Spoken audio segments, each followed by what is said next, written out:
l'université de Strathclyde à Glasgow, en Écosse. On doit valider 30 crédits ECTS pour Kedge, donc ça correspond à 60 crédits anglo-saxons, et donc c'est 3 matières, parce qu'une matière vaut 20 crédits anglo-saxons. Donc on a le choix, on a reçu un livret au début, on a le choix d'entre une vingtaine de matières, il y a plusieurs niveaux, 1, 2 ou 3, et nous c'est le niveau 2 qu'il faut prendre.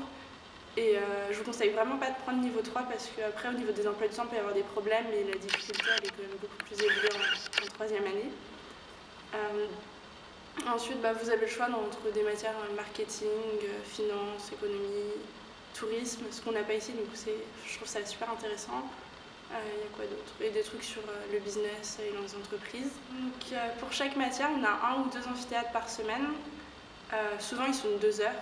Et on a 4 TD par matière par semestre. Du coup, on a vraiment beaucoup de temps libre. Mais en fait, là-bas, c'est pas pareil qu'à Kedge. On a des travaux de groupe en TD.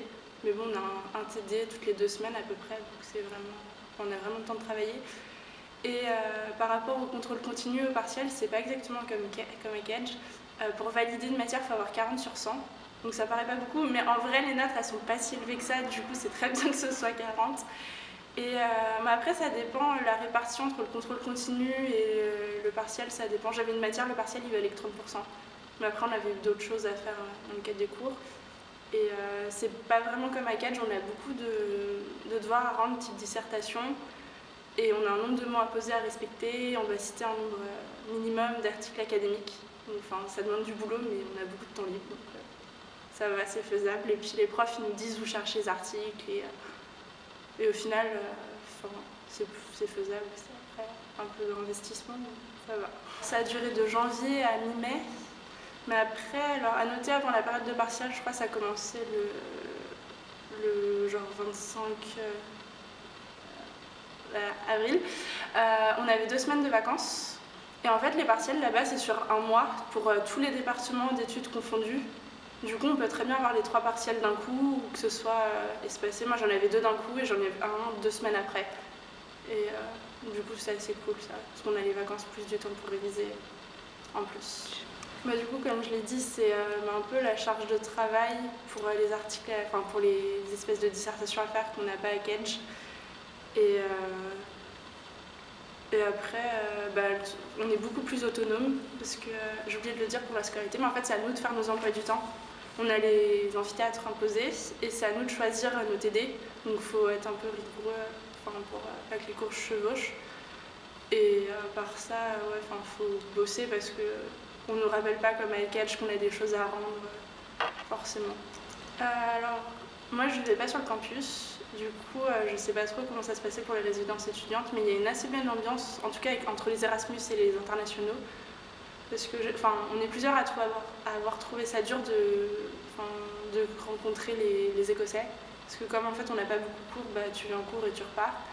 Mais entre les étudiants en échange, il y a vraiment une bonne ambiance. Il y a un bar sur le campus au milieu des résidences étudiantes et il y a plein de bars dans la ville.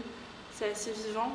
Et au début du semestre, ils avaient fait une petite activité pour découvrir la ville. Et, moi, c'est là que j'ai rencontré la plupart de mes potes pendant le semestre parce que du coup, on s'était rencontrés. Ça permet de connaître des gens.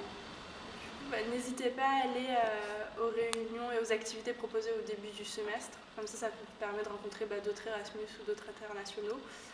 Prévoyez des vêtements chauds parce qu'il fait froid en Écosse et c'est humide. Et nous, on a eu de la neige, donc je ne sais pas si ce sera comme ça cette année, mais on a eu vraiment beaucoup de neige pour l'Écosse.